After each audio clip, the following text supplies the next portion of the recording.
әлемдік дипломатиялық хаб болу үшін, аймақта маңызын арттыру үшін Американың инвестициясын тарту маңызды деп есептеймін. Америка жүрген жердің көбінде соғыс. Америка біліп отыр, Қытайдан осы салада есе жіберіп алған. Егер кірген жағдайда ол тек қана қақтығыс арқылы және күштер арқылы ғана кіреді.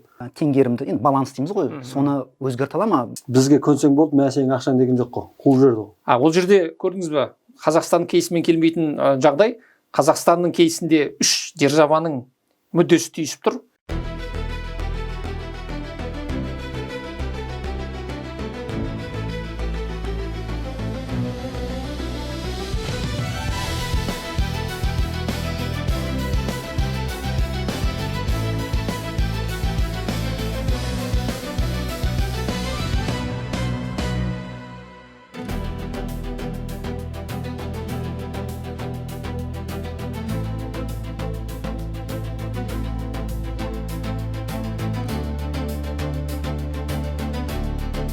Армысыздар, құрметті көрермендер. Біз бүгін өткен аптада Америка Құрама Штаттарының президенті Дональд Трамп пен Қытай Халық Республикасы төрағасы Си Цзиньпиннің кездесуінен кейін Орталық Азиядағы күштер балансы қалай өзгеруі мүмкін, және ақш Орталық Азия саммитіне осы қараша айының басында өтуі керек саммиті, сол саммитта не күтуге болады деген тақырыпты бүгін қозғағалы отырмыз. Осы тақырыпты студиядағы қонақтарымызбен талдайтын боламыз. Енді бірінші кезек бірден сұраққа көшейік. Бірінші сұрақ бұл геосаяси контекстке байланысты жалпы. Дональд Трамп пен Си Цзиньпиннің кездесуі ақш-Қытай арасындағы бір бетбұрысты кезең болуы мүмкін, шынымен де, себебі біраз дүниелерге қол жеткізілгендей болды. Екеуінің арасындағы текетірес кішкене бәсеңдеді, бірақ бұл келісімдер екі державаның мүдделері тоғысатын Орталық Азияға қалай әсер етеді? Аймақ қысымды төмендету ме, не болмаса керісінше күшейтуге арналған ба осы келіссөздер? Осыған байланысты пікірімізді қалай ойлайсыз? Ассалаумағалейкум, құрметті көрермен. Біріншіден мен жалпы қоғамда айтып жатқан сарапшылармен онша келіспеймін. Екі мемлекеттің басшысы бір-бірімен кездесті. Соның арқасында саяси жылмық пайда болды деген сияқты екі державаның ортасында. Мен көзқарасым бойынша Қытай мен Америка ол соңғы 10 жылдықтардағы бәсекелес, және тағы да алдыдағы бір 25-30 жылдағы бір-бірімен негізгі халықаралық қатынастардағы бәсекелес деп ойлаймын. Оларға кейде мынандай да тәмсілдер бар ғой, мықты бәсекелес іздеу деген. Америка Құрама Штаттары ылғи өзінің бір бәсекелес жоқ болып қалған кезде бәсекелес іздеп тұрады. Сондықтан ол бәсекелес ретінде бір-бірімен жүреді. Және екеуінің кездесуінің арқасында бірдеңе шешілді, енді арғай жақсарады дегенге де сенбеймін. Бұл жай ғана дипломатиялық кездесу болды, және бір-біріне оншалықты жақсылық жасай қойды деп ойлаймын. Тарифтерді мүмкін белгілі бір процентке азайтқан шығар, бірақ ол әдеттегі халықаралық нормадағы тарифтер емес. Екіншіден, Украина мәселесін екеуміз бірігіп реттейміз деген сияқты ақпарат таратты, бірақ ол жерде қалай реттейтін? Мәселен, Дональд Трамп мырза президентке келгеннен бері қарай, мен президент болсам 24 күннің ішінде, бір айдың ішінде тағы бәлем уақытта бұл мәселені шешіп тастаймын, мен әлемде бәлен соғыс шешкем деген өзіне көп алған әңгімелерді айтқан еді. Шешілген жоқ әлі де. Енді шарасыздан Си Цзиньпин мырзамен бірге де осы мәселені реттейміз дейді. Соған қарағанда бұл бір ширманың сыртында ғана айтылған әңгіме сияқты. Менің ең негізгі айтайын дегенім, олар керісінше мен қауіптенетін нәрсе, екі алып мемлекет Орталық Азияға таласып, қазір соның сен қазынасын қаншалығын сен аласың, мұнайын кім көбірек алады, қазба байлығын кім алады, халқына кім ие болады деген сияқты өзіміз қатыспай біздің сыртымыздан бөліс жүріп жатыр ма деп қауіптенемін. Яғни, сөзіңізді түсіндім, жалпы тек қана экономикалық, прагматикалық бір пессимистік көріп, жалпы саяси реализм дейікші.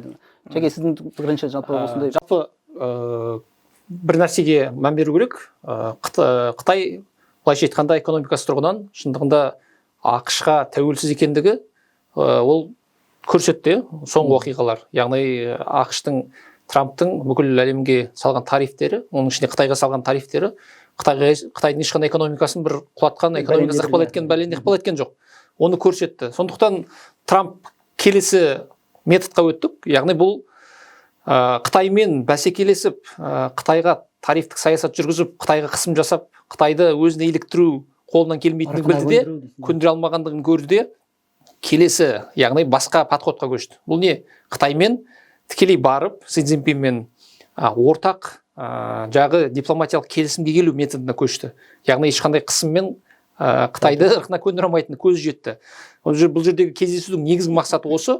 Трамп қазіргі уақытта енді негізгі Трамптың перспективалық мақсатының бірі жағы Нобель сыйлығын алу үшін әлемде бейбіт сүйгіш, бүкіл әлемде бейбітшілік орнатушы тұлғаға айналу үшін, сонда имидж жасау үшін әлемдегі бүкіл конфликттерді шешудің басы қасында жүр.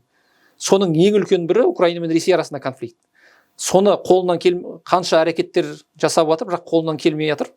Соған Қытайды пайдалану негізгі мақсат бұл жерде. Яғни Си Цзиньпинді пайдалана отырып, қалайда болмасын Ресейді келістіру. Яғни мақсат бұл жерде Ресейдің мұнайын сатып алудан бас тартқызу, басқа да бір үлкен экономикалық ресурсты пайдалану емес. Ол қолынан келмейтін тағы да көріп отыр. Өйткені ондай Қытайға талап қою үшін ақш-та, Трампта тағы да үлкен өзіне сенімділік керек. Оны көріп отыр, сондықтан ол барып дипломатиялық жағы ресми келісімдер жасасты, бірақ ол нақты бір экономикалық механизмдер, бір нақты нәтижелер алып келді деп айта алмаймыз. Өйткені Трамп 10 балдықпен бағаласаңыз, жалпы кездесудің нәтижесі қанша болды дегенде 12 деп айтты ғой. Бірақ бұл жерде тоже абстрактны. Өйткені нақты қандай мәселелерде, қандай келісімдер келгені жарияланған жоқ. Сондықтан бұл жерде бір нақты бір нәтиже болды деп айту енді келмейді. Осы екінші сұрақ, бірінші сұрақтың жалғасы ретінде жалпы өзіміздің елімізге келейікші.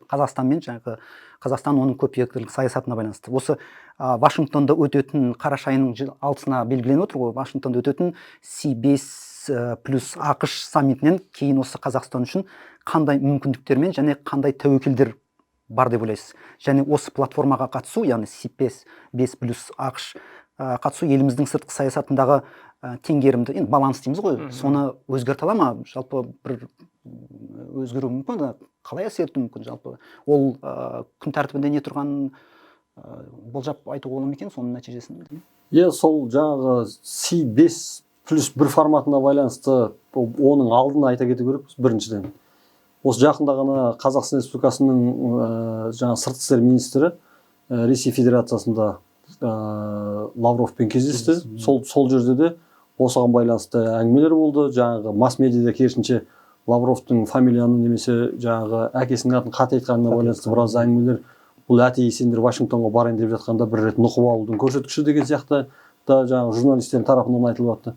Одан бөлек Орталық Азияда ТМД-ның саммиті болған. ТМД деп айтылған болмаса, ол жерде Орталық Азия мен Ресей Федерациясы Душанбеде.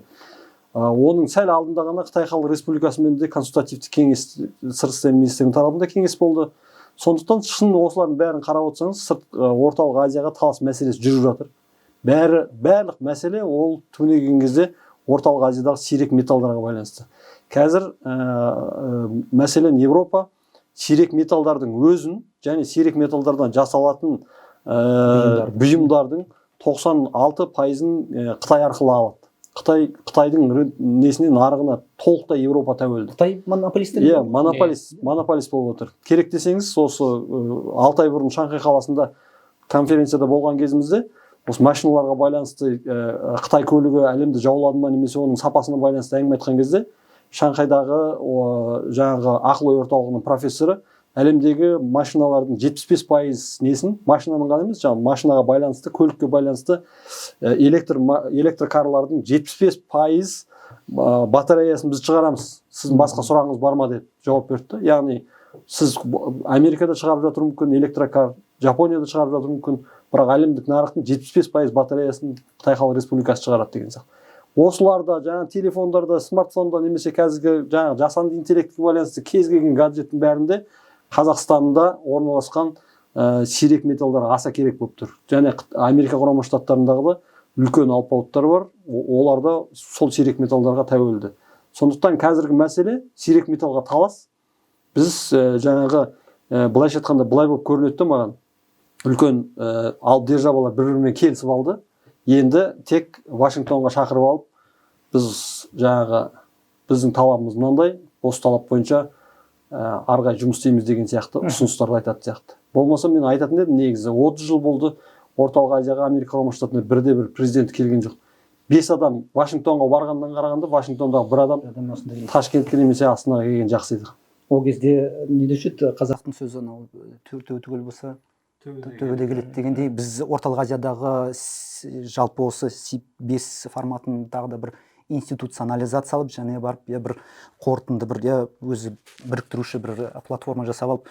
Жәке, сіздің ойыңыз қалай? Жалпы мысалы логистика, инфрақұрылым мәселесі мейлі жаңағы қазбабайлық ол міндетті түрде, себебі Еуропадағы бұған көз тігіп отыр деген сияқты диверсификация мәселесі.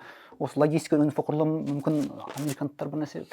Жалпы қарайтын болсақ, шындығында қазір әлемде қоғам үшін, бүкіл әлем үшін ең маңызды нәрсе, жаңа айтып отқандай, шындығымен сирек кездесетін металдар, critical minerals дейді ғой.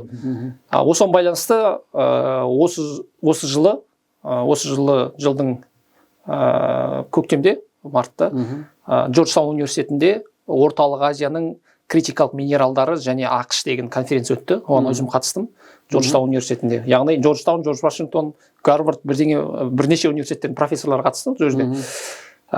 Дәл сол конференцияға Қазақстанның жаңағы елшісі де қатысты. ақш-та. Тақырып не болды? Сол кезде ашық па? Ашық талқылау болды. Тақырып не, жалпы идея не болды бұл жерде? Бұл жерде қарастырған негізгі идея Американың ғалымдарының барлығы осы саланы орталық Азияны зерттейтін. Барлығы біліп отыр. Америка қазір critical minerals өндіру бойынша Қытайды алдына жіберіп алған, есе жіберіп алған. Яғни қазіргі уақыттағы ең маңызды құнды нәрсе бұл сирек кездесетін металл екендігін көз жетіп отыр. Өйткені автомобиль, электрокар шығару бір бөлек жөнімен.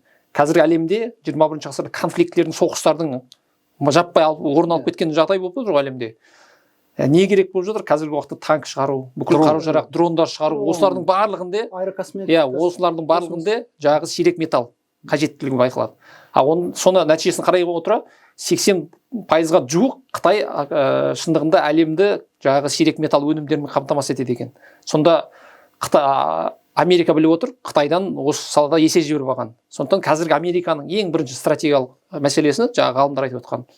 Осы сирек кездесетін металдарды өңдеуді Америка қолға алу керек. Біздің бірінші приоритет осы болу керек деп отыр. Ол қай жерде дегенде, оның кені Қазақстан, Орта Азия. Сол жердегі ең соңғы резолюцияда ғалымдар ұсынды. Трамп әкімшілігіне біз орталық Азиямен дипломатиялық байланыс орнатудағы мақсатымыз, яғни сирек кездесетін металдар, минералдар, өнімдерді орталық Азиядан игеру, бізге стратегиялық аймақ ретінде қарауымыз керек орталық Азияға деген ұсыныстар болды сол жерде. Солардың кірген жақсы ма, жаман ба? Енді бұның қандай мүмкіндіктері және қауіптері бар. Осыған қарай тәуекелдер бар, әрине. Бұл аймақ үшін біраз мүмкіндіктер береді. Не үшін? Өйткені Өзбекстан үшін де, Қазақстан үшін де аймақтың, былайша айтқанда, жаңа айтып отқан логистика саласы болсын, аймақтың стратегиялық маңызы артуы, одан бөлек аймаққа инвестицияның тартылуы деген сияқты мүмкіндіктер береді. Американдықтарға емес, бізге де диверсификация керек. Яғни тағы бір үлкен мүмкіндіктің бірі бұл шындығында орталық Азиядағы күштер балансын тікелей әсер етеді. Өйткені Америка, жаңа айтып өткендей, осы уақытқа дейін Америка стратегиялық маңызды аймақ ретінде қарамай, бір қосымша Ресейге баламалы күшті қамтамасыз етуші аймақ ретінде орталық Азия қарайтын болса, жалпы Централ Азия плюс бір өзі 2014-те Ресейдің Қытай мен Америкадағы қатынастың нашарлауынан 15 жыл құрылды ғой негізі. Мақсаты сол негізі құрылған. Ал енді мақсат өзгеріп жатыр. Америка енді орталық Азияға жай Ресейдің, Қытайдың күшін ығыстыру үшін ғана емес, өзінің басты қажеттілігін өтеу үшін, яғни аймақтағы шикізат көзі болып отыр. Яғни негізі сіз дұрыс дейсіз ғой, ол инвестиция қажет нәрсе, дұрыс нәрсе. Неге? Өйткені қауіптері де бар, қауіптері әрине дұрыс. Шикізатқа талас ол әлемде бұрында болған, бола беретін процесс. Яғни Американың инвестициясы келмесе, соответственно, Ресейдің немесе Қытайдың инвестициясы келетіні однозначно, яғни айдан анық. Сондықтан күштердің балансында орнату үшін де Қазақстан үшін әлемдік дипломатиялық хаб болу үшін, аймақты маңызын арттыру үшін Американың инвестициясын тарту маңызды деп есептеймін. Түсінікті. Дәкеңнің осындай сұрағына қарағанда бір айтатын бір қарсы уәжіңіз бар ғой. Мен айтайын деген нәрсем, негізгі тәуелділікке алып келу, ол бәрібір біреуге тәуелді болып тұрмыз ғой. Сол жағынан оның аргументі жақсы. Қалай болса да, тек қана кімге тәуелді боламыз деген таңдау ғана берді. Ал бірақ мен айтайын деп тұрған нәрсем ол Америка жүрген жердің көбінде соғыс негізінде, иә. Бірақ сіз айтуыңыз мүмкін, Ресей жүрген жердің бәрінде де соғыс қой деген сияқты, иә. Бірақ Америка жүрген жердің бәрінде өзінің қолы бармаса, сол біреудің қолы арқылы, басқа көсеу арқылы ылғи қақтығыс тудырып отырады да. Яғни өзінің алғысы келген, мәселен жаңа Газада болып отқан оқиғалардың барлығы да түбінде ресурстарға, басқа мәселеге байланысты. Яғни ол бірінші сол жерден барып конфликт шығарады, соғыс шығарады. Сол соғыс арқылы ол жердегі режимдерді өзгертуі мүмкін, немесе ол жердегі саяси режимге өзінің адамдарын кіргізеді. Одан кейін барып жаңағы ішкі ресурстарға жаңағы қол жеткізеді. Олардың методикасы бұрыннан сондай. Яғни келетін жеріне кірместен бұрын ол сол жердегі режимді, тұрақсыздықты бәрін жүргізеді.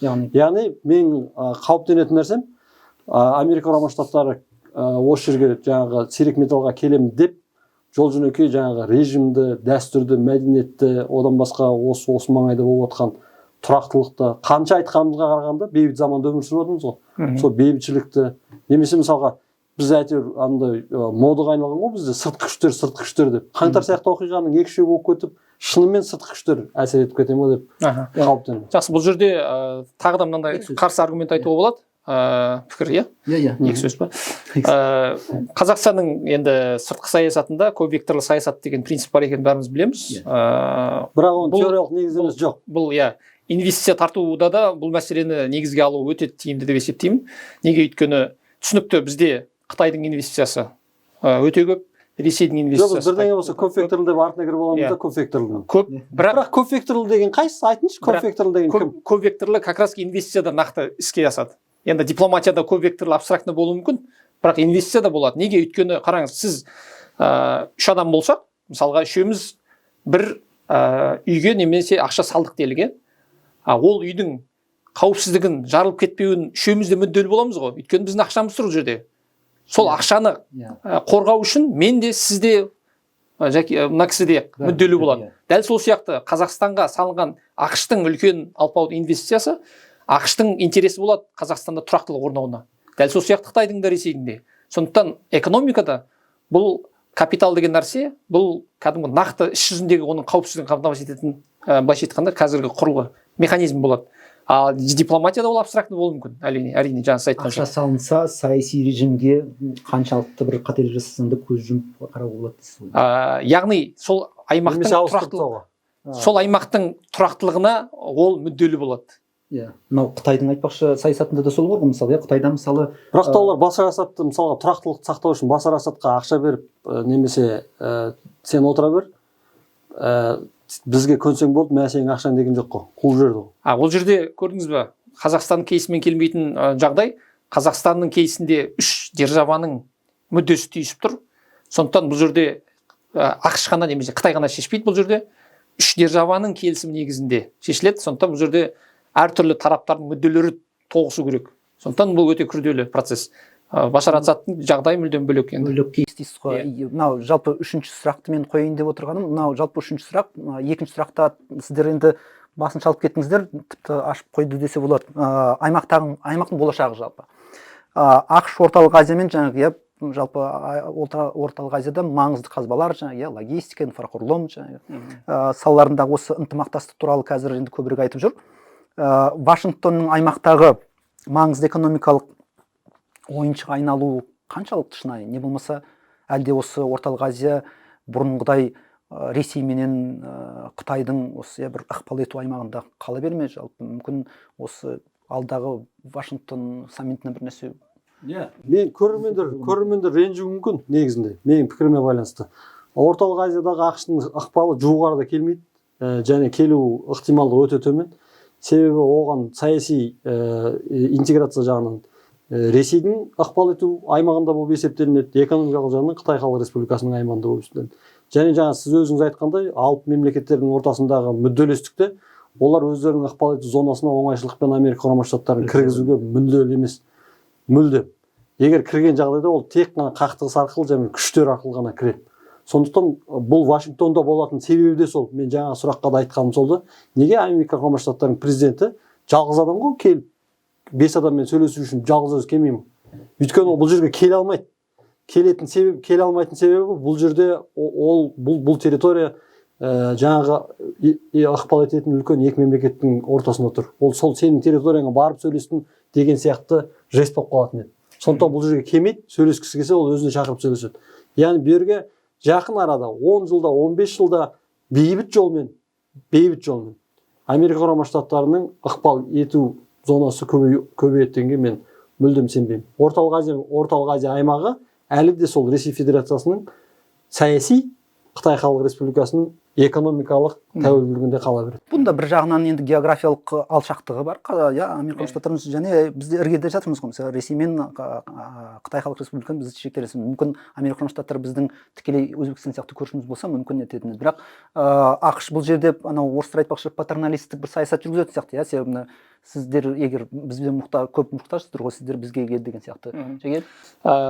ақш-тың ықпалының артуы ақырында жүзеге аса беретін нәрсе. Енді түсінікті, ол геосаяси тұрғыдан Ресей Қытайды алмастырып орнына келеді деген нәрсе емес. Неге? Өйткені барлық нәрсені геосаяси шешеді ғой. Ол түсінікті. Геосаясаттың принципі бойынша Маккендер айтсын, басқа айтсын, ол түсінікті. Неге? Өйткені геосаяси алыс аймақта орналаса отырып толық ықпалында ұстады деген ол өте қиын нәрсе. Сондықтан Қытай мен Ресейдің ықпалы аймақта тұра беретіні түсінікті ұзақ уақыт. Яғни Ресей Қытай немесе әлсіремесе.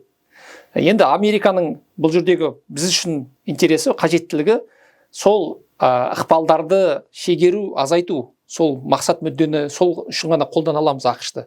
ақштың яғни ықпалын. ақштың интересі бізге қажеттілігі сол.